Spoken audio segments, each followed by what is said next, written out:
My research is really just trying to look at these writers or topics that we think we've exhausted, whereas in reality I don't think we have.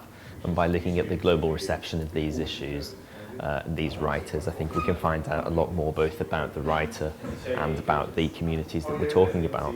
For example, looking at John Milton and Shakespeare in the Middle East, how they've been read.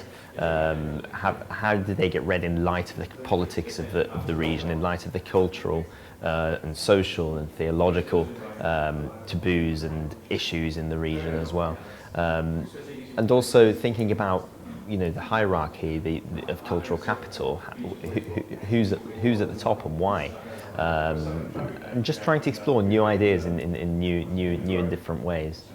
So Milton writes this Paradise Lost, which is not only a text that's about Adam and Eve as he imagined it, but it's also a kind of revolutionary text if we think of Milton as someone who was a Republican, basically executed the king or played a part in that, and Satan as rebelling against God.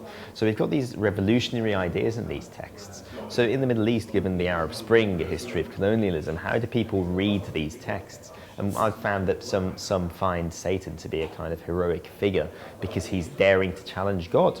Others, like governments, may use Paradise Lost to say, look, Satan loses out, so don't you dare challenge the current government. And then you have the religious side of things, where Adam and Eve are sort of very much respected in the Islamic faith. And there's a depiction of God, there's a depiction of God the Son.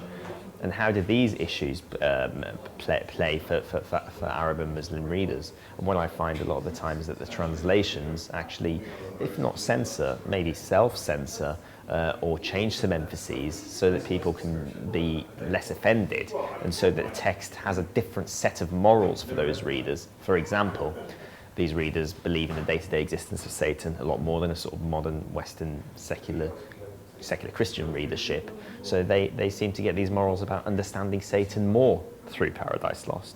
So the reception of the literature can change what we think of the text and give us new ideas about them. I think Shakespeare does speak to some of our universal concerns as human beings, about love and hate and revenge and our vulnerabilities. His characters are full of those ideas. The tragedies in particular work very well in countries where there are social and political issues going on that affect people's identities and people's perceptions of society and themselves. I would also add that Shakespeare's model is perhaps more inclusive than we might think of it to be. In reality, the Globe Theatre opened, it was his company, and the Globe, you could pay a penny and stand in the pit, and it became a much more public theatre than it previously was as a private theatre. So I think that model, perhaps we forget about it, that there is an element of democracy and inclusion, if you like, in Shakespeare's theatre. This Radio 3 feature was Shakespeare and terrorism, and again it's a topic I don't think many people have thought about. Not just how terrorists have responded to Shakespeare, whether they've used him actually as an inspiration or whether they've hated him as a symbol of the West, for example, but also the fact that Shakespeare could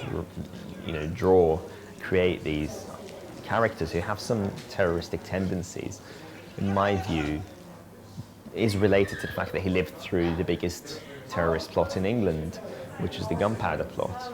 And the Gunpowder Plot is very much centred on Stratford-upon-Avon. Quite a lot of the conspirators were from Stratford-upon-Avon or from Warwickshire. We think that Shakespeare had family friends that were involved with them, that he frequented the same taverns as some of them. And I think that's something we don't really think about when it comes to Shakespeare. We seem to block out the fact that he lived during that time.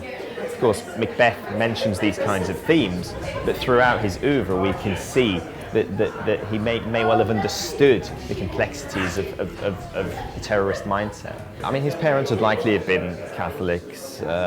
We do know there's a kind of increased surveillance on Stratford after the Gunpowder Plot, and that his daughter gets into trouble for not going to church.